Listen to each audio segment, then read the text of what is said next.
আমরা প্রত্যেকে নিজের ভাগ্য অনুযায়ী কেউ গরিব ঘরে আবার কেউ ধনী ঘরে জন্মগ্রহণ করেছে। গরিব ঘরে জন্মগ্রহণ করার পর থেকেই আমাদের মনে হয় যে জীবনে কি পাপটাই না করেছি যে যার কারণে আমরা গরিব ঘরে জন্মগ্রহণ করেছি। সত্যি কথা বলতে গরিব হয়ে জন্মানোটা কোনো পাপ নয়। বিশ্বের শীর্ষস্থানীয় ধনী ব্যক্তিদের গোড়াটাই বা কোথায়, তারা কতজন মানুষই বা ধনী ঘরে জন্মগ্রহণ করেছেন। গবেষণায় দেখা গেছেন বিশ্বের 75% ধনী ব্যক্তি একদম শূন্য থেকেই তারা শীর্ষস্থানীয় ধনী ব্যক্তি হয়েছেন। তাই গরিব হয়ে জন্মানোটা পাপ নয়, কিন্তু যদি আপনি গরিব হয়ে মৃত্যুবরণ করেন তাহলে সেটা আপনার নিজেরই ভুল বা নিজের ব্যর্থতা।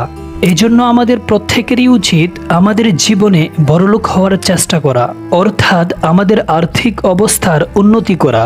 কিন্তু যে 4টি বিষয়ের কারণে আমরা সারা জীবন গরিব থাকি, আজকে আমি আপনাদের সামনে সেই 4টি বিষয় নিয়ে আলোচনা করব। নাম্বার 1, প্রথম কারণটা হলো সেভিং। আমরা অনেকেই মনে করি ধনী হওয়ার একমাত্র উপায়ই মনে হয় সেভিং। টাকা পয়সা সঞ্চয় করতে পারলেই ধনী হওয়া যায়।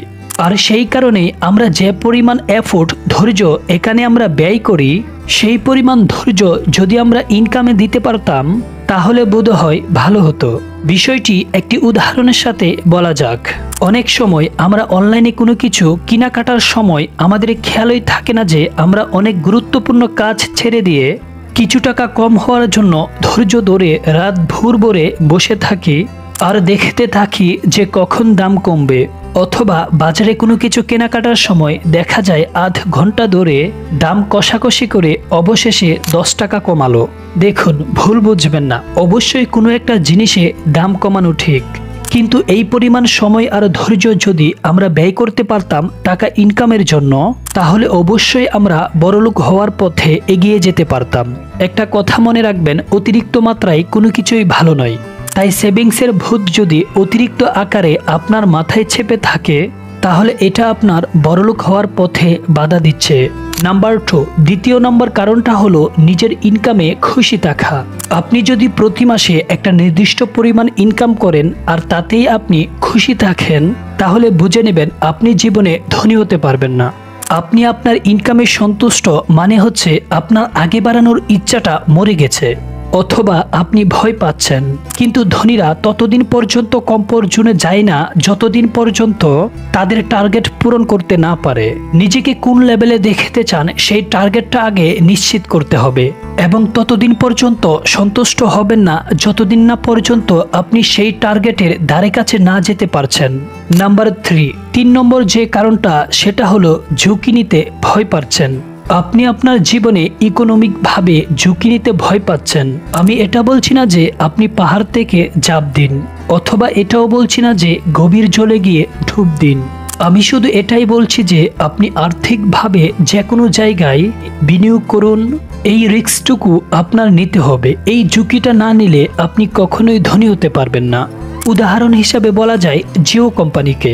জিও কোম্পানি যখন মার্কেটে বিনিয়োগ করে তখন মার্কেটে কত নামি দামি কোম্পানি ব্যবসা করছিল, অথচ জিও কোম্পানি ঘাবড়ে না গিয়ে ওই অবস্থাতেই বিশাল রিস্ক নিয়েছিল, যার ফলস্বরূপ আজকে তিনি পুরো এশিয়ার মধ্যে কত বড় একজন ধনী ব্যক্তি হয়েছেন যার কোনো বলার ভাষা রাখে না। নাম্বার 4 নম্বর কারণটা হলো বড়লোকি চাল দেখানো। আমাদের মধ্যে এমন অনেকেই আছে যাদের মাসিক ইনকাম 15,000 টাকা, অথচ মোবাইল ফোন কিনে 35 থেকে 50,000 টাকা দিয়ে। তারা 1.5 লাখ টাকার বাইক ছড়ে ঘুরে বেড়ায় আর মাসে মাসে এমআই দিতে গিয়ে পাগল হয়ে বেড়ায়। এইভাবে যদি খরচের হার বেশি থাকে তাহলে আপনি কখনোই ধনী হতে পারবেন না। একজন ধনী ব্যক্তি সে কখনোই সকলকে দেখিয়ে বেড়ায় না যে সে কত বড় ধনী ব্যক্তি। সে যতদিন না পর্যন্ত তার নির্দিষ্ট টার্গেট পূরণ না করছে সে ততদিন পর্যন্ত সাধারণের বেশি লুকিয়ে থাকে। তার মাথায় সারা রাত এটা ঘুরে না যে তার কাছে যথেষ্ট পরিমাণ টাকা আছে, আমি দামি গাড়ি কিনবো, দামি বাড়ি করব। এই চিন্তা যদি তার মাথায় ঘুরতো তাহলে সে আজ প্রতিষ্ঠিত হতে পারতো না। এই ছিল 4টি অভ্যাস যার কারণে আমরা গরিব মানুষ সারা জীবন গরিবই থেকে যাই আর বড়লোকেরা দিনে দিনে আরো বড়লোক হয়ে যায়। এই 4টি অভ্যাস যদি আপনার মাঝেও থেকে থাকে তবে আপনি ধীরে ধীরে এগুলো পরিত্যাগ করুন। ভিডিওটি ভালো লাগলে লাইক করুন, আর আপনি যদি ফাইন্যান্স, বিজনেস, সেলফ ডেভেলপমেন্টের ভিডিও পেতে চান তাহলে আমাদের রিয়েল লাইফ মোটিভেশন চ্যানেলটি সাবস্ক্রাইব করে রাখতে পারেন।